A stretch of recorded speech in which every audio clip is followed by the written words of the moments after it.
Hello friends, Beauty's bake and cook চ্যানেলে আপনাদের সবাইকে স্বাগত জানাই।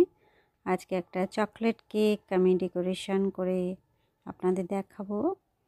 এই কেকটা ছিল আমার 1 পাউন্ডের। এটা আমি 6 ইঞ্চি মোল্ডে বেক করেছিলাম, এই জন্য সাইজটা একটু ছোট লাগছে। আমি প্রথমে কেক স্পঞ্জটা 3টে লেয়ারে কেটে নিচ্ছি। আমি টার্ন টেবিলটা ঘোরাতে ঘোরাতে এক হাতে নাইফ নিয়ে সেটা কাট করছি। দেখুন প্রত্যেকটা লেয়ার কিন্তু সমানভাবে কেটেছে। আমি প্রথম লেয়ারের উপরে কিছুটা সুগার সিরাপ ব্রাশ করে দিলাম, দিয়ে ক্রিম দিয়েছি। এরপর কিছুটা চকলেট গানাশ দিচ্ছি, দিয়ে গানাশটা ভালোভাবে মিক্সড করে নেব।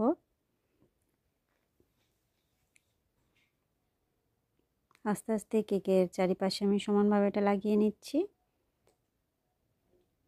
যারা নতুন আছো বিশেষ করে তাদের জন্য বলবো, যদি ক্রিমের ভাগটা না বুঝতে পারো তাহলে পাইপিং ব্যাগের সাহায্যে দিতে পারো, তাহলে সেটা সমানভাবে প্রত্যেকটা লেয়ারে ক্রিমটা পড়বে।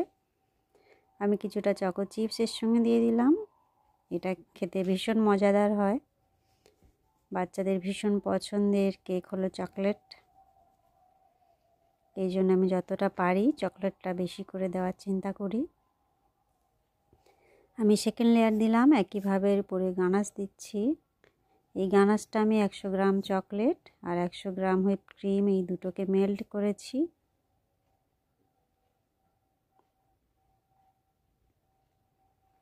আমি সমানভাবে ক্রিমটা আবারও লাগিয়ে দিলাম।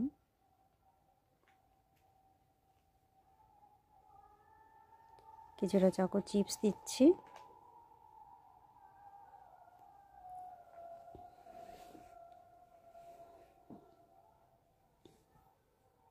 আমি সমানভাবে চারিপাশে দেওয়ার জন্য চেষ্টা করি, কেননা সবার মুখে যেন এগুলো সমানভাবে পড়ে। আমি এর উপরে 3 নম্বর লেয়ারটা দিয়ে দিলাম, দিয়ে আমি এটা প্রথমে ক্রাম কোট করব। আমি এখানে সুগার সিরাপ দিলাম কিছুটা। এবার আমি ক্রাম কোট করছি, এটাও চকলেট ক্রিম দিয়ে করছি।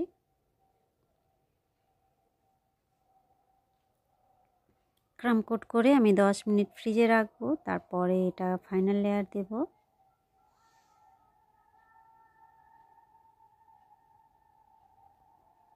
খুবই অল্প পরিমাণে ক্রিম এখানে ব্যবহার করবেন, কেননা এরপরে ফাইনাল লেয়ারটা দিতে হবে।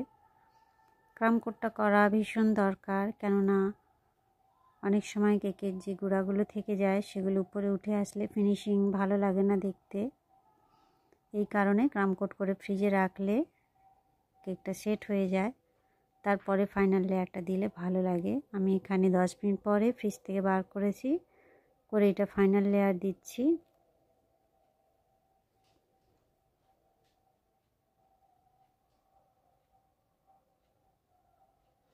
যদি এইভাবে ফাইনাল লেয়ার দিতে অসুবিধা হয়, পাইপিং ব্যাগের সাহায্যে করলে আরও তাড়াতাড়ি হয়ে যাবে।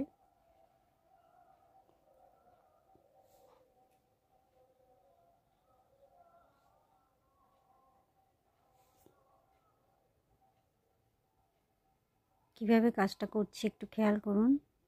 টার্ন টেবিলটা কিন্তু কন্টিনিউ আমি ঘুরিয়ে যাচ্ছি।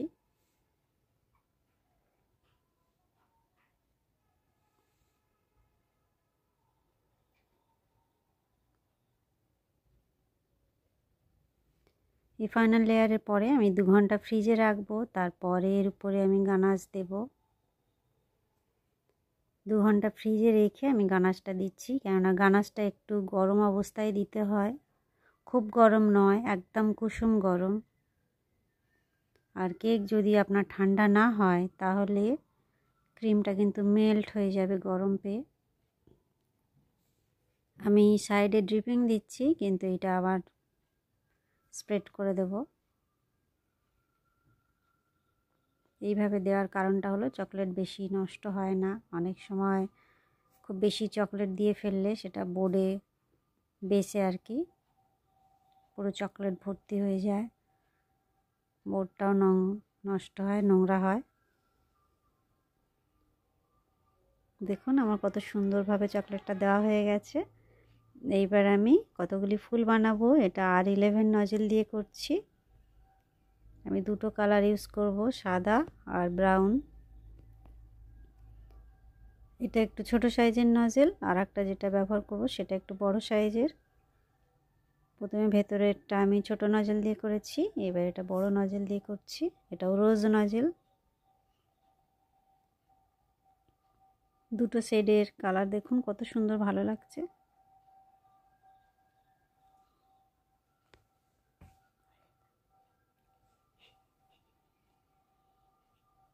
আমি একটু ক্রিম দিয়ে নিয়েছি, তার উপরে গোলাপটা বসিয়ে নিয়েছি।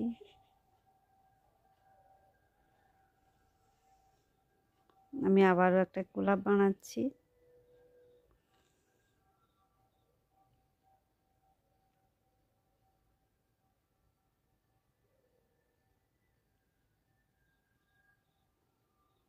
আবারও বাইরের পার্টটা আমি ব্রাউন কালার দিয়ে করছি।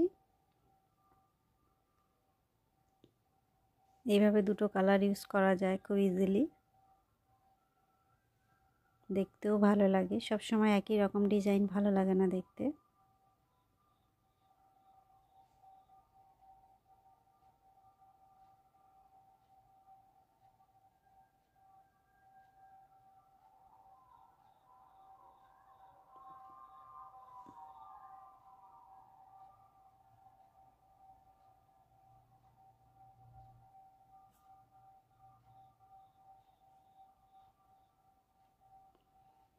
আমি 3 নম্বর গোলাপটাও বসিয়ে দিলাম।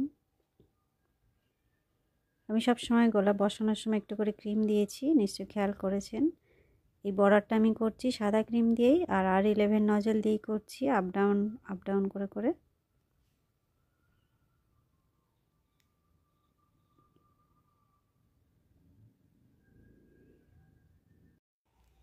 এবার আমি নিউট্রাল গ্লেজ জেল নিয়েছি, তাতে কয়েক ড্রপ হোয়াইট কালার মিক্সড করেছি। পাইপিং ব্যাগটা আমি ছোট করে কেটে নিয়েছি, ছোট ছোট করে ড্রপ দিচ্ছি।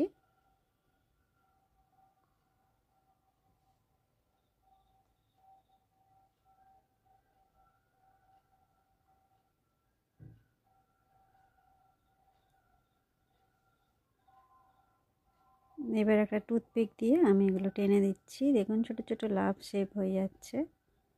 ডিজাইনটা কিন্তু দেখতে ভারী সুন্দর লাগে।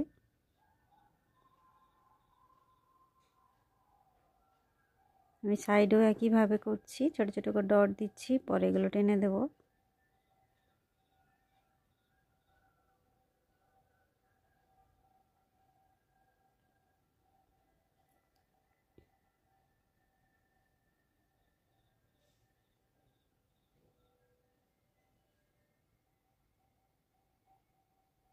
কতগুলি কুঁড়ি বানাচ্ছি,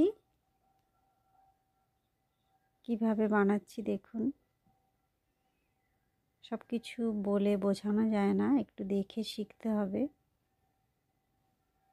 নামটা আমি অফ ক্যামেরায় লিখে নিয়েছিলাম। বন্ধুরা, কেকটা আমার কমপ্লিট। কেমন লাগছে? ভালো লাগলে অবশ্যই একটা লাইক করবেন, চ্যানেলটা সাবস্ক্রাইব করে রাখবেন। আরও বিভিন্ন ধরনের চকলেট কেকের ডিজাইন আমার চ্যানেলে আছে। সবাই ভালো থাকবেন, দেখা হবে নেক্সট ভিডিওয়ে। Bye bye.